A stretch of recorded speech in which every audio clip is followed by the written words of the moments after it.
오늘은 열왕기하 21장의 말씀을 전하도록 하겠습니다. 오늘 본문의 시작은 이 므낫세 왕의 죄를 먼저 하나님께서 고발하기 시작합니다. 여러분들, 이 므낫세는 하나님의 심판으로 그 땅에서 쫓겨난 가나안 사람들을 본받기 시작했습니다. 그러니까 왕인데도 불구하고 세상을 따라갔다라는 거죠. 또한 이 므낫세는 아버지 히스기야가 헐어버린 산당을 다시 세웠고요, 아합의 행위를 본받아 바알과 아세라를 섬겼고 하늘의 1월 성신을 숭배했습니다. 여호와의 성전 안에 우상들의 단들을 다시 세우기 시작했고 아들을 번제로 드리기 시작했으며 사수를 행하고 무당을 두기 시작했습니다. 어떻게 보면 이 므낫세 왕은 이방 사람들보다 더 하나님 앞에서 악한 범죄를 저질렀습니다. 그래서 성경은 지금까지의 수많은 모든 선지자들의 그런 하나님의 말씀을 종합해 보니까 결국엔 다 므낫세 왕에게 해당될 정도로 이 므낫세 왕은 하나님 앞에서 하지 못할 죄악들을 멈추지 않고 죄악 가운데 빠져 있었습니다. 그래서 성경은 아예 므낫세는 아모리 사람보다 더 악하게 행하고 이 므낫세 왕 때문에 유다 백성까지도 범죄하였다라고 유다의 이 범죄의 원인을 므낫세에게 찾기 시작합니다. 여러분들, 또한 므낫세는 무죄한 자의 피를 너무 많이 흘려서 예루살렘 끝에서 끝까지 불의를 가득하게 만들었습니다. 아마도 이사야는 이 므낫세에 의해 톱으로 죽임을 당했다고 전해질 정도입니다. 여러분들, 이처럼 죄악을 멈추지 않았던 이 므낫세의 마지막은 무엇이냐면 결국엔 하나님의 심판입니다. 이 므낫세가 평생을 자신의 죄를 끊임없이 쫓아 살았지만 하나님께서는 이 므낫세의 죄를 그냥 넘어가지 않으셨다라는 거예요.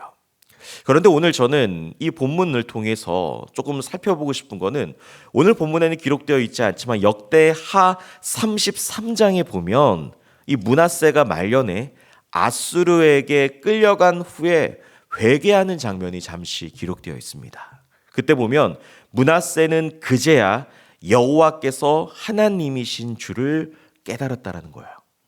그러니까 이런 모든 것을 종합해 보면 므낫세는 55년이라는 오랜 시간 동안 왕으로서 살아갔을 때는 하나님 앞에 회개하지 않았다라는 거예요. 즉, 회개할 기회가 있었는데 그때는 회개하지 않았다라는 것입니다.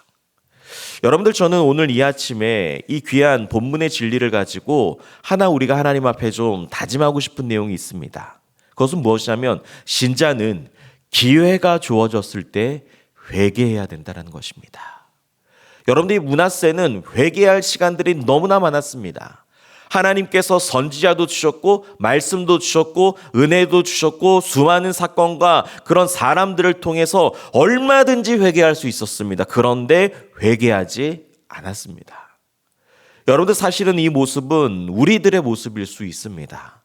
하나님께서는 사실 끊임없이 우리들에게 회개할 기회를 주십니다. 주일날 말씀을 통해서 순간순간 여러분들 삶의 현장에서 하나님의 말씀과 여러분들의 양심과 주변의 사람들을 통해서 하나님이 주시는 은혜를 통해서 우리는 내가 이렇게 살면 안 되지라고 우리는 너무나 많은 하나님의 깨달음, 즉 회개할 시간들이 우리들에게는 너무나 많이 주어집니다. 그런데 우리는 회개하지 않습니다. 여러분들, 사람이 죄를 지으면 어떻게 되는지 아십니까? 여러분들, 에덴 동산에서 보십시오. 아담이 죄를 지어서 가장 먼저 한 것은 무엇이냐면 하나님 앞에서 숨어버리는 것입니다. 하나님이 버젓이 계시는데도 불구하고 하나님이 없는 곳으로 아담은 피했습니다. 그런데 여러분들, 그 피한 아담을 향해 하나님은 어떻게 부르십니까? 아담아, 내가 어디 있느냐라고 찾아오시죠. 여러분들, 하나님은 이 죄인인 저와 여러분들이 너무나 잘 보이고, 더 나아가서 하나님께서는 죄를 지은 저와 여러분들을 찾아오십니다. 여러분들, 죄를 지은 아담에게 너가 어디 있느냐 그러는 것은 너는 이제 회개할 시간이 됐다라는 거예요. 여러분들, 이런 하나님의 외침과 부르심은 우리들의 삶에 너무나 많이 하나님께서 자주 찾아오시는 장면입니다. 여러분들, 다윗과 사울을 한번 비교해 보십시오. 사울은 끝까지 회개하지 않습니다. 그런데 다윗은 바로 회개합니다.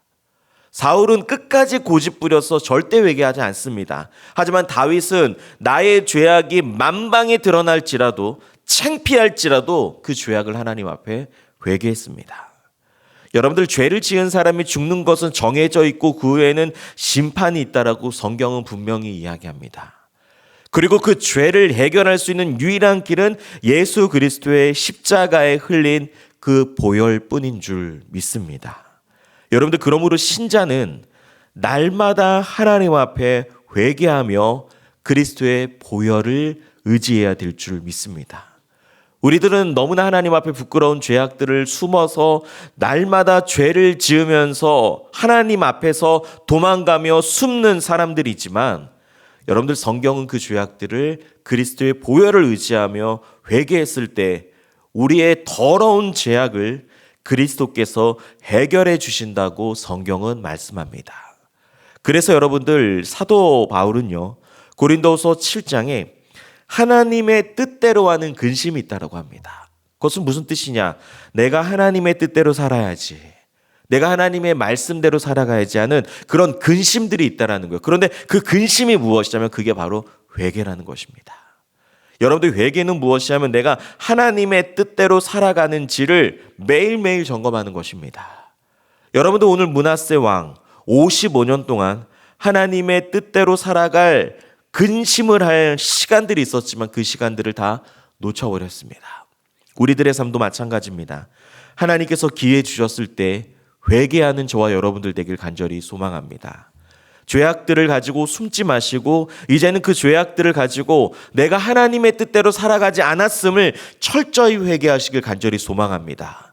여러분들, 그리스도의 보혈은 어마어마한 하나님의 놀라운 은혜가 그 안에 포함되어 있기 때문에 어떤 죄를 지었든 여러분들 그리스도 앞에 나오시기를 간절히 축원드립니다. 그럴 때 우리의 죄가 깨끗이 해결될 줄 믿습니다.